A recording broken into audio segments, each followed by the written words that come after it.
అది కథ. శ్యామలన్న కొత్త ఆవిడ వచ్చిందండి ఈ మధ్యన. ఆవిడకు అధికార ప్రతినిధి అంట. ప్రతిదానికి ఆవిడ వచ్చేస్తుంది. ఏంటి అసలు శ్యామల గారి మీ మీ పార్టీ ఏంటి అసలు ఏమనుకుంటుంది? ఇప్పుడు రోజా అవుట్డేటెడ్, రోజు అవుట్డేటెడ్, ఎవరు దేకరు, ఎవరు దేకరు. నాదంటావా నాది నిరంతర ప్రక్రియ. అన్నకి ఎక్కడ డ్యామేజ్ జరిగినా, అన్నకి ఏదైనా ఇబ్బంది అయితే నేను ఆడ నా వీడియోల మూలకంగా నేనైతే రాష్ట్ర ప్రజానీకానికి, మా పార్టీలో ఉండేటువంటి కార్యకర్తలకు, నాయకులకు నేనేమో నా మెసేజ్ నేను ఇచ్చానే ఉంటా. అది ఎక్కడ ఫుల్ స్టాప్ పెట్టేది కానీ ఆపేది కానీ ఉండదు. ఇంకా ఎవరో ఒకరు మాట్లాడాలి కదా. అమ్మంట రాంబాబు అంటావు, ఈడు పోలవరం ఎప్పుడు కడతావంటే నాకు తెలియదు, నేను ఎందుకు చెప్పాలి మీకు, నాకు అర్థం కాదు పోలవరం గురించి అన్నటువంటి ఈ మహానుభావుడు. సరే, ఇంకా 5 ఏళ్ళ 2019 నుంచి 24 వరకు చూసినారు అందరు ప్రెస్ మీట్లు, అన్ని కథలు, అన్ని. కొత్త వాళ్ళు ఎవరెవరన్నా కావాలా, కొత్తదనం కోరుకుంటాను పార్టీలో అని యాంకర్ శ్యామలకు కొద్దిగా ఆర్థికంగా కొద్దిగా చూసి ఒక మంచి కారు, ఒక మంచి విల్లా ఇచ్చి ఓకే పెడిగ్రీ వేస్తా ఉంటే మరుగుతా ఉన్నారు. పెడిగ్రీ కూడా ఉంది ఇప్పుడు కూడా.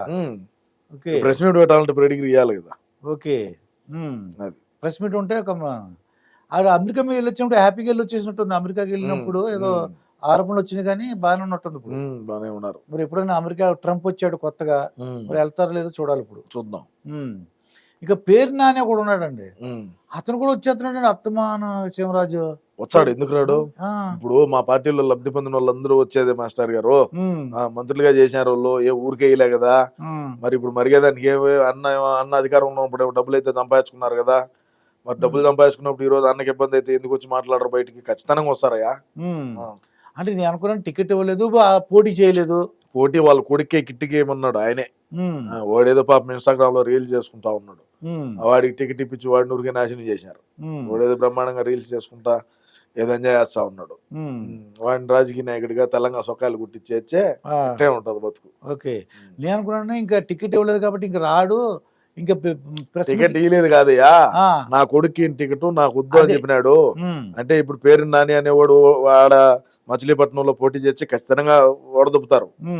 ఇప్పుడు ఏదో మంత్రిగా చేశాను, ఎమ్మెల్యేగా చేసినాను, ఇంతటితో నా రాజకీయ సన్యాసం తీసుకుంటే లాస్ట్ రోజుల్లో మంత్రిగా చేసినాను అనేటువంటి పేరన్నా నిలబడతాది అనేటువంటి ఒక లక్ష్యంతో వాళ్ళ కొడుకుని పెట్టినాడు. ఎట్టా మింగుతాడు బయట అని చెప్పి తెలుసు, ఓడిపోతాడని తెలుసు, 100% తెలుసు. మరి నాకెందుకు ఈ బ్యాడ్ నేమ్, నా కొడుకు వచ్చే పిల్లోడు కదా అన్నిట్టు ఉంటుందని అట్ట దోశాడు. చాలా ఇంటెలిజెంట్.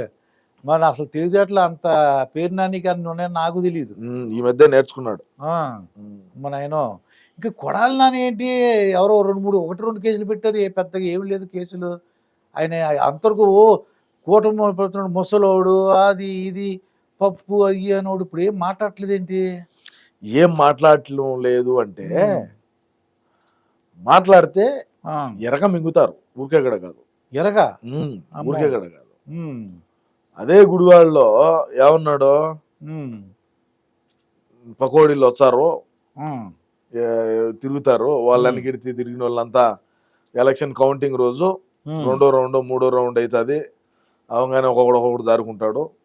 ఇంకా ఫ్లైట్ హైదరాబాద్ ఫ్లైట్ 2 గంటలు ఉన్నదనంగా గన్నవరం ఎయిర్పోర్ట్ పోతారు.